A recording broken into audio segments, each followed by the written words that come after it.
കൃപാസന മാതാവിനും തിരുക്കുമാരനും കോടാനുകോടി നന്ദി പറയുന്നു. എൻ്റെ പേര് ജോസഫ്. ഞാൻ വരുന്നത് തൃശ്ശൂർ ജില്ലയിലെ മാടക്കത്ര ഇടവകയിൽ നിന്നാണ്. ഞാനിവിടെ ഉടമ്പടി എടുക്കാനായിട്ടുള്ള ഒരു കാരണം എന്ന് പറഞ്ഞു കഴിഞ്ഞാൽ ഞങ്ങളുടെ കുടുംബത്തിനുണ്ടായ സാമ്പത്തിക പ്രതിസന്ധികളാണ്.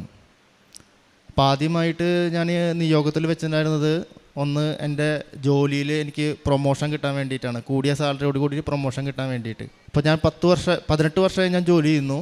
10 വർഷമായിട്ട് എനിക്ക് പ്രൊമോഷൻ കിട്ടിയിട്ടില്ല. അപ്പോൾ എല്ലാ 2 വർഷം കൂടുമ്പോഴും ഇൻ്റർവ്യൂ നടക്കാറുണ്ട്. അങ്ങനെ 4 ഇൻ്റർവ്യൂവിലും പോയി. പക്ഷേ നമുക്ക് എല്ലാവരും പറയും പാസ്സാവും, പക്ഷേ അത് നമുക്ക് പാസ്സായില്ല. അപ്പോൾ അതിനുശേഷം ഇവിടെ ഉടമ്പടി എടുത്ത് പ്രാർത്ഥിച്ചതിന് ശേഷം കമ്പനി തന്നെ ചെറിയൊരു മാറ്റം വരുത്തി. ഇത്രയും വർഷം കഴിഞ്ഞിട്ടുള്ള ആൾക്കാർക്ക് ഒരുമിച്ച് ഓൾ പ്രൊമോഷൻ കൊടുത്തു. അതിൻ്റെ ഒന്നാമത്തെ സാക്ഷ്യമാണ്.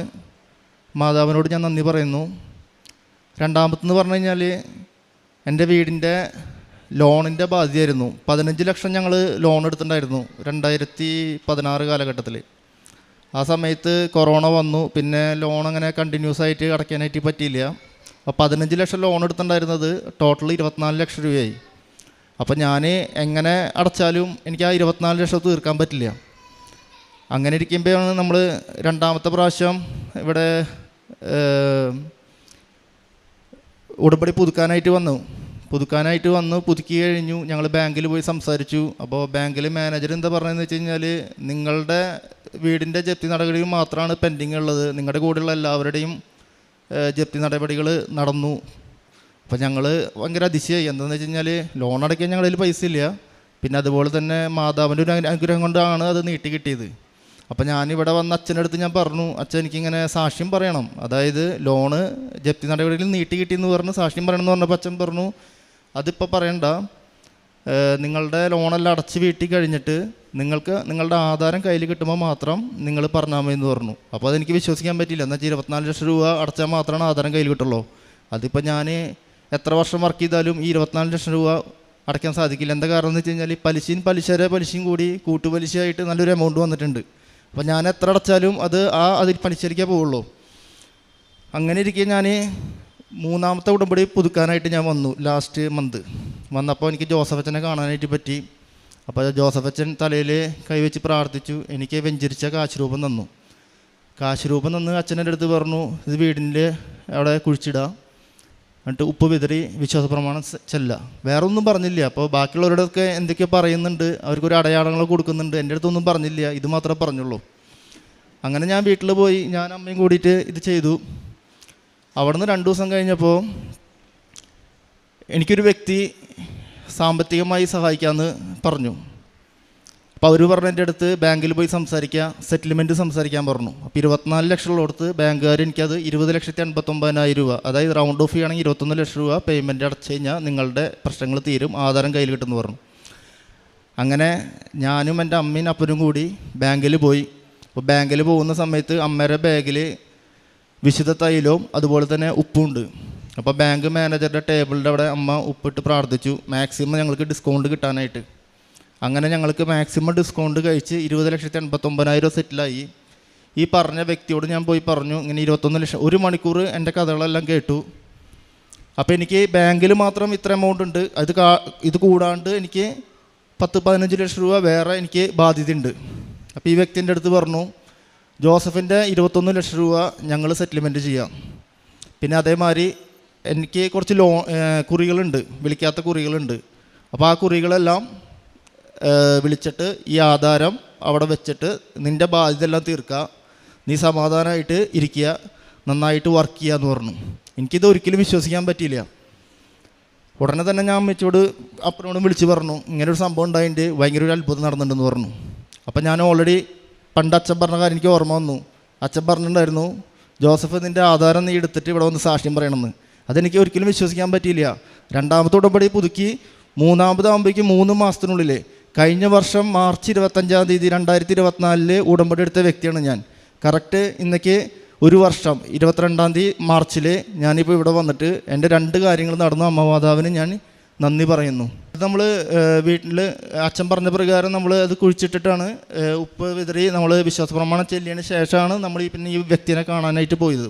പിന്നെ മൂന്നാമത്തെ കാര്യം എന്ന് പറഞ്ഞു കഴിഞ്ഞാൽ ഞാൻ ഉടമ്പടി എടുക്കുന്നതിന് മുമ്പ് മദ്യപിക്കുന്നൊരു വ്യക്തിയായിരുന്നു. മദ്യപാനം എന്ന് പറഞ്ഞു കഴിഞ്ഞാൽ ഞാനും അപ്പനും ഒരു ഫ്രണ്ട്സിനെ പോലെയാണ്, ഞങ്ങൾ ഇങ്ങനെ കഴിക്കും. അപ്പോൾ അമ്മ അന്നും പറയായിരുന്നു, അമ്മ ഇങ്ങനെ ആണെന്നുണ്ടെങ്കിൽ ബാങ്കുകാർ വീട് കൊണ്ടുപോകും. അപ്പം നമ്മൾ അമ്മോട് പറയും അതൊക്കെ ശരിയാവും, അമ്മയ്ക്ക് എപ്പോഴും ഇതിനെ പറയാനുള്ളൂ എന്നൊക്കെ പറയും. പക്ഷേ ആ അമ്മയാണ് എനിക്ക് കൃപാസന മാതാവിനെ കാണിച്ചു തന്നതും. ഇങ്ങനെ കൃപാസന മാതാവ് ഉണ്ടെന്നുള്ളത് എനിക്കറിയായിരുന്നു. പക്ഷേ എല്ലാവരും പറയണോളം നമ്മൾ കുറേ ട്രോളുകളും ഇത് കണ്ട കാരണം നമുക്ക് അത്ര വിശ്വാസം ഉണ്ടായിരുന്നില്ല. നമ്മൾ കുറേ ധ്യാനങ്ങൾക്കൊക്കെ പോകുന്നുണ്ടായിരുന്നു. തൃശ്ശൂർ ജില്ലയിലെ ധ്യാന കേന്ദ്രത്തിനൊന്നും ഒരു ഇതില്ല, എല്ലായിടത്തും ധ്യാന കേന്ദ്രം ഉണ്ട്. അപ്പോൾ നമ്മൾ പോവും, ആ 1-2 ദിവസം നമ്മൾ ആ വിശുദ്ധ പാതയിൽ പോവും, പിന്നെയും പഴയ പോലെ തന്നെയായിരിക്കും. പക്ഷേ ഇവിടെ വന്ന് ഉടമ്പടി എടുത്തതിന് ശേഷം ഇപ്പോൾ എൻ്റെ 3ാമത്തെ ഉടമ്പടി പുതുക്കി, ഇനിയിപ്പോൾ അടുത്തത് 4ാമത്തേണ് പുതുക്കാൻ വരുന്നത്. അപ്പോൾ ഉടമ്പടിയിലായിരിക്കാനാണ് ഞാൻ ശ്രമിക്കുന്നത്. പിന്നെ അതുപോലെ തന്നെ അത്യാവശ്യം മദ്യപിക്കുന്ന വ്യക്തിയായിരുന്നു. ഉടമ്പടി എടുത്തതിന് ശേഷം മദ്യപാനം പൂർണ്ണമായിട്ട് ഞാൻ നിർത്തി.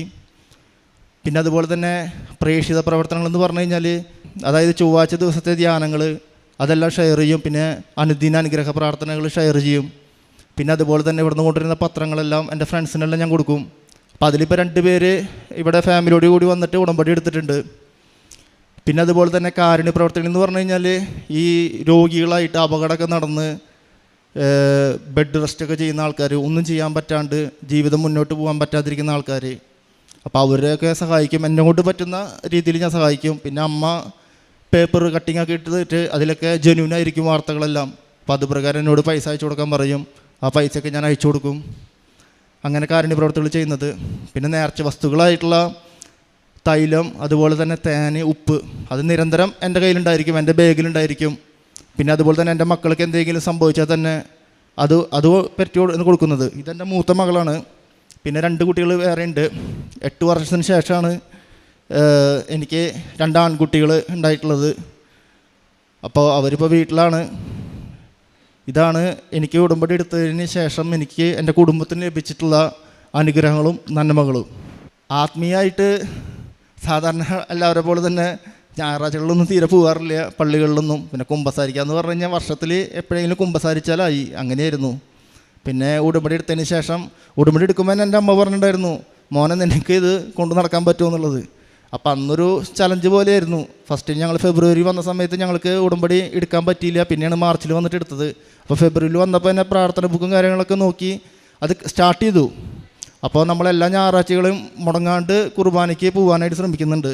പിന്നെ അതുപോലെ തന്നെ കുമ്പസാരം എന്ന് പറഞ്ഞു കഴിഞ്ഞാൽ ആഴ്ചകളിലല്ല, മാസങ്ങളിൽ കുമ്പസാരിക്കുന്നുണ്ട്. അപ്പം എൻ്റെ കുടുംബത്തിനും ദൈവമാതാവും തിരുക്കുമാരനും തന്ന അനുഗ്രഹങ്ങൾക്ക് ഞാൻ നന്ദി പറയുന്നു. എസെക്കിയേൽ പ്രവാചകന്റെ പുസ്തകം 37-ാം അധ്യായത്തിൽ 11 മുതലുള്ള തിരുവചനങ്ങളിൽ, ആകയാൽ അവരോട് പ്രവചിക്കുക, ദൈവമായ കർത്താവ് അരുളി ചെയ്യുന്നു, എൻ്റെ ജനമേ, ഞാൻ കല്ലറകൾ തുറന്ന് നിങ്ങളെ ഉയർത്തും, ഇസ്രായേൽ ദേശത്തേക്ക് ഞാൻ നിങ്ങളെ തിരികെ കൊണ്ടുവരും, എൻ്റെ ആത്മാവിനെ ഞാൻ നിങ്ങളിൽ നിവേശിപ്പിക്കും.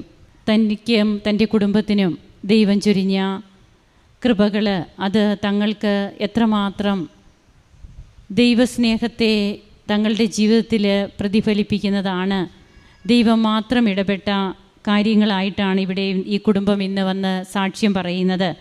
അതായത് നടക്കാൻ താമസമുള്ള വിഷയങ്ങൾ, ആ വിഷയങ്ങളിൽ എങ്ങനെയാണ് ദൈവിക ശക്തി പ്രകടമാവുക. 9-10 വർഷമായി താൻ ആഗ്രഹിക്കുന്നു തനിക്ക് ഒരു പ്രൊമോഷൻ. അത് പിന്നെ എങ്ങനെയാണ് ഇവിടെ വന്ന് ഉടമ്പടി എടുത്തതിന് ശേഷം 18 വർഷമായിട്ട് തനിക്ക് എക്സ്പീരിയൻസ് ഉണ്ട്, 10 വർഷത്തോളമായി ആഗ്രഹിക്കുന്നു ആ പ്രൊമോഷൻ്റെ കാര്യങ്ങൾ ക്ലിയറായതും.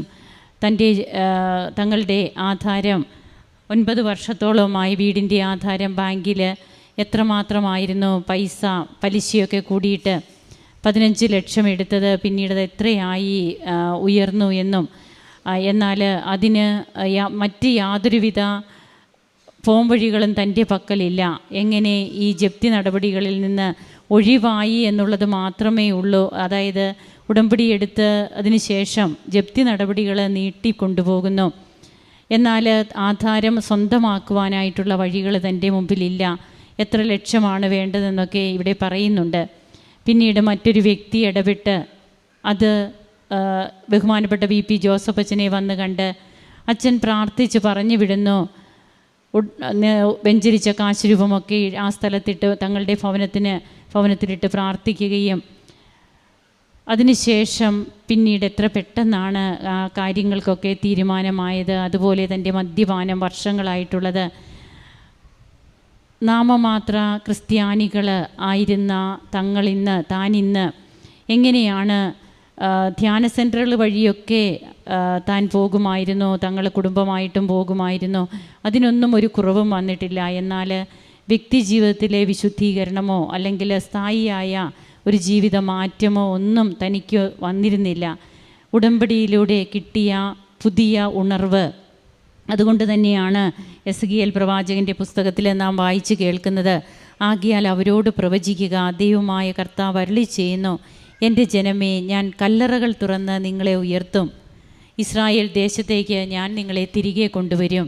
ജീവിതത്തിലെ കല്ലറകൾ, ആ കല്ലറകളിൽ അടക്കം ചെയ്യപ്പെട്ടിരുന്ന, അതായത് നമ്മുടെ ജീവിതത്തിൻ്റെ തന്നെ വഴികളിലൂടെ നടന്ന് ദൈവത്തിൽ നിന്ന് അകന്ന് ജീവിച്ച ഓരോ ജീവിതവും ഇന്ന് എങ്ങനെയാണ് പച്ച പിടിക്കുന്നത്, അതെങ്ങനെയാണ് പരിശുദ്ധാത്മാവിനാൽ നിറഞ്ഞ് പരിശുദ്ധ അമ്മയുടെ മധ്യസ്ഥതയിലൂടെ സമയച്ചുരുക്കത്തിൻ്റെ അമ്മ, സ്ഥലകാലങ്ങളുടെ മേൽ അധികാരമുള്ള അമ്മ ഇന്ന് എങ്ങനെ ഉടമ്പടിയിലൂടെ വ്യക്തികളെയും കുടുംബങ്ങളെയും വിശുദ്ധീകരിച്ച്, അതുകൊണ്ട് തന്നെയാണ് കൃപാസനത്തിൽ ശുശ്രൂഷ, അതായത് കൃപാസനം സ്ഥാപിക്കപ്പെട്ടിരിക്കുന്നത് തന്നെ വ്യക്തിത്വ വിശുദ്ധീകരണത്തിനും കുടുംബ വിശുദ്ധീകരണത്തിനുമുള്ള പദ്ധതിയായിട്ടാണ്. അതിന്ന് ഉടമ്പടിയിലൂടെ നിർവഹിക്കപ്പെടുന്നു, പരിശുദ്ധ അമ്മയുടെ മധ്യസ്ഥതയിലൂടെ.